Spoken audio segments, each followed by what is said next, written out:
Hello again, fishy friends. Keeping a fish is probably one of the most amazing hobbies that you'd surely enjoy.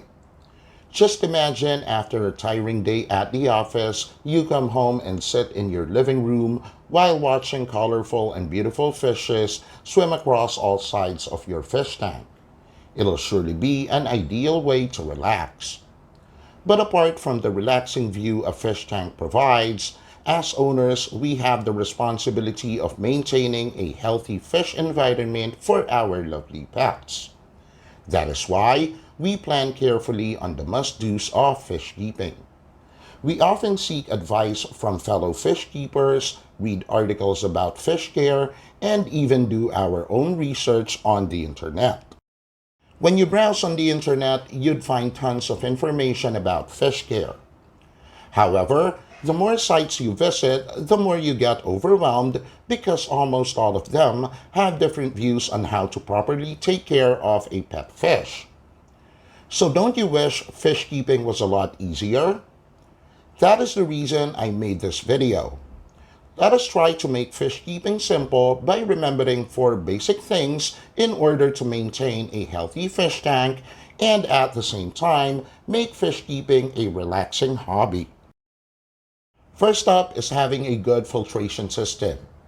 Filtration is the life support of your fish. Without it, the whole tank system is most likely to fail. Likewise, the media in your filter is where beneficial bacteria live. Now, what are beneficial bacteria?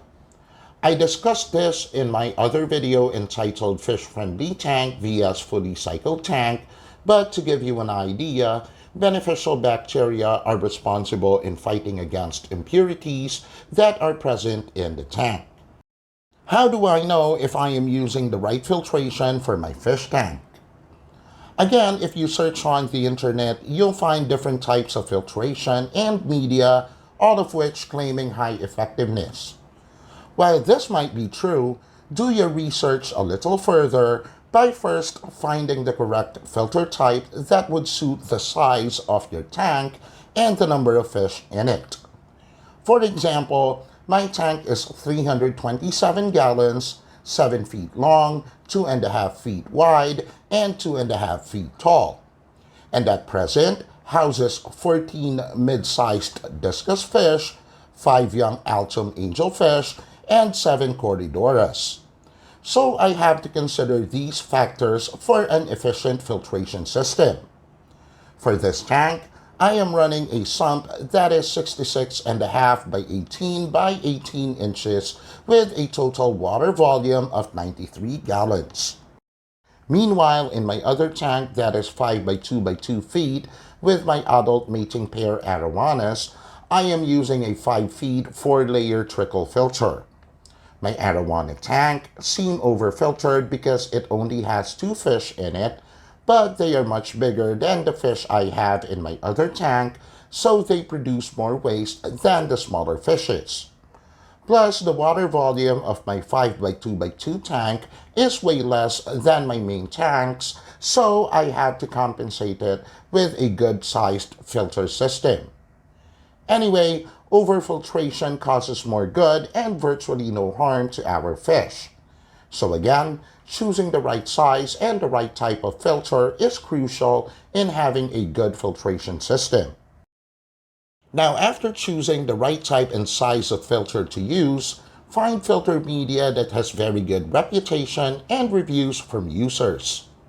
Again, if you search the internet, every type of filter medium seems to claim high effectiveness rate.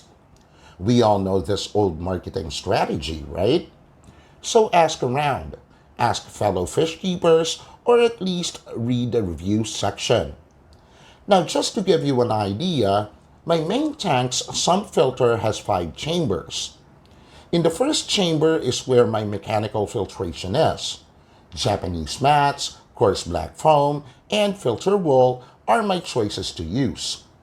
Now, if you are asking what mechanical filter is, its main task is to trap solid waste like fish poop, dead plant matters, and uneaten fish food. In the second to fourth chambers of my sump, I have lots and lots of CCAM matrix because I really find this type of medium very efficient in maintaining a tank system. CCAM matrix has an effectiveness claim of 1 liter per 200 gallons of water. I also have a lot of Becky rolls and highly porous ceramic rings from different manufacturers, and lastly some pumice stones which I added just to fill in the empty spaces of my sump. The mentioned filter media types are my biological filter media. Biological media is where most, if not all, beneficial bacteria live. This is also where they fight against fish tank pollutants like ammonia by breaking them down to a less toxic form. In the last chamber of my sump, and also another thing that you have to carefully decide on, is the return pump. Our pumps are the one responsible for pumping water in and out of the tank, so better choose yours wisely and correctly. There are different brands with different flow rates, so it is important that you know what you are looking for. As a standard for many fish keepers, a pump that would turn over the water of the tank system 6 to 8 times per hour is pretty much a good basis. There are even fish keepers who choose to have a pump that would turn their water 10 times per hour. The reason maybe is because of the high bioload they have in their fish tanks. Before we go to the next topic, let us have a short wrap-up. The first step to having a healthy fish tank is to have a good filtration system. These are the right size and type of filter, the right combination of filter media, and a pump that is sufficient for your tank size. Also remember that different tank size requires different type of filtration. So the next item on our list about how to maintain a healthy tank system is consistent water change. Having a regular water change schedule is a must in our hobby unless you are doing drip system where the water is constantly replaced in small portions. Now, doing your regular water change helps your beneficial bacteria in fighting against harmful elements. During the process, you are basically removing contaminants that your beneficial bacteria have not processed yet, so lesser task for your beneficial bacteria. Also, water change frequency greatly depends on your bioload or number of fishes in the tank and your personal schedule. Again, a common practice in the fish keeping world is doing water change at least once a week. As for the amount of water to be replaced and the number of times you have to do it, consider your livestock. There are fishes that enjoy more frequent water changes, like discus for example, but there are those that get stressed every time an intruder is present in their homes.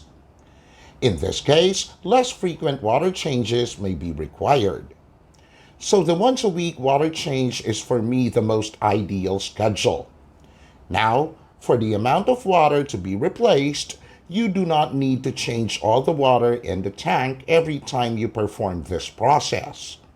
Again, many hobbyists would say that a good amount would be 20 to 30% of the total water volume.